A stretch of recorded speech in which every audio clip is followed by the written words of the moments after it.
అందాల పోటీలేనా ఆర్తనాదాలు పట్టవా? హైదరాబాద్ పాత బస్తీలోనే గుల్జర్ హౌస్లో జరిగిన అగ్ని ప్రమాదంలో 17 మందిని కోల్పోయిన కుటుంబాన్ని పరామర్శిస్తున్న బీఆర్ఎస్ వర్కింగ్ ప్రెసిడెంట్ కేటీఆర్, మాజీ మంత్రి మహమూద్ అలీ. 17 మంది నిన్న సజీవ దహనం అయిపోయినలే ఈ కాలిపోయిన అగ్ని ప్రమాదంలో. నీళ్లు లేని ఫైర్ బ్రిగేడ్లు, ఆక్సిజన్ లేని అంబులెన్స్లా ఇంత నిర్లక్ష్యం అయితే ప్రజలకు నిత్యం ప్రమాదమే. సకాలంలో సాయం అందితే ప్రాణ నష్టం తగ్గి ఉండేది. ఇకనైనా మేల్కొని మరో ప్రాణం పోకుండా చూడాలి. ఘటన స్థలానికి సీఎం వచ్చి ఉంటే బాగుండేది. బాధితుల ఆర్తనాద్వాలు వింటే గుండె చెరువవుతుంది. వారి పట్ల ప్రభుత్వం మానవత్వంతో స్పందించాలి. బాధిత కుటుంబాలకు 25 లక్షల పరిహారం ఇవ్వాలి. మాజీ మంత్రి BRS working president KTR Gulzar house బాధితుల కుటుంబాలకు పరామర్శ. అగ్ని ప్రమాద స్థలాన్ని పరిశీలించిన బీఆర్ఎస్ నేతలు. గుల్జర్ హౌస్ ప్రమాదం హైదరాబాద్ చరిత్రలోనే అతిపెద్ద దుర్ఘటన.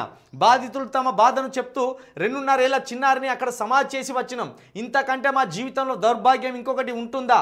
మేము బ్రతికి లాభమేంది అని కన్నీళ్లు పెట్టుకుంటున్నారు. ఫైర్ ఇంజన్లో నీళ్లు, అంబులెన్స్లో ఆక్సిజన్ ఉంటే ప్రాణ నష్టం తగ్గి ఉండేదంటున్నారు. రాష్ట్ర ప్రభుత్వం అందాల పోటీల మీద పెట్టిన శ్రద్ధ రాష్ట్రంలో మౌలిక వస్తువుల కల్పన, పౌర సేవల నిర్వహణపై పెడితే బాగుండేది. గుల్జర్ హౌస్ అనేది పాత బస్తీ. ఈ పాత బస్తీలోనే ఒక బిల్డింగ్లో ఈ ప్రమాదం చోటు చేసుకున్నది. ఈ ప్రమాదంలో దగ్గర 17 మంది ఇక అగ్నికి ఆహుతి అయిపోయింది.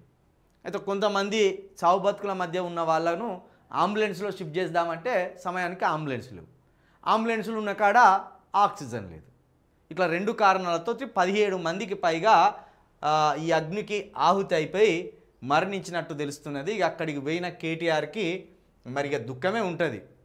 అంతమంది ప్రాణాలు అంటే ఒక్క మనిషి చచ్చిపోతేనే మన కళ్ళతో చూడబుద్ధి కాదు, గుండె ద్రవిస్తుంది. అలాంటిది 17 శవాలను చూసి 17 కుటుంబాలకు సంబంధించిన వ్యక్తులను చూడాలంటే ఇక మన గుండె ఓర్చుకోలేదు, తట్టుకోలేదు.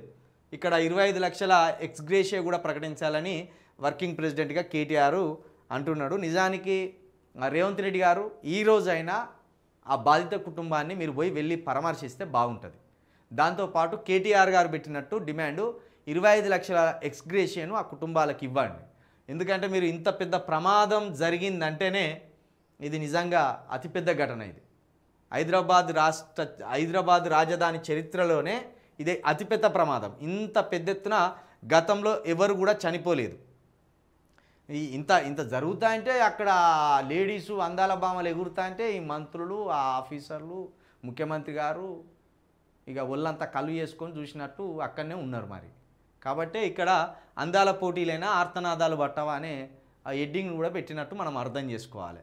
కాబట్టి ఇక్కడ ప్రతిపక్ష నాయకుడిగా కేటీఆర్ గారు ఎట్లయినా స్పందిస్తారు. ఎందుకంటే ప్రతిపక్ష హోదాలో ఉన్న పార్టీ బాధ్యత అది. కానీ అధికార పక్షంలో ఉన్న మీరు వెళితే ఆ బాధ్యతను ఫుల్ఫిల్ చేసినట్టు అవుతుంది.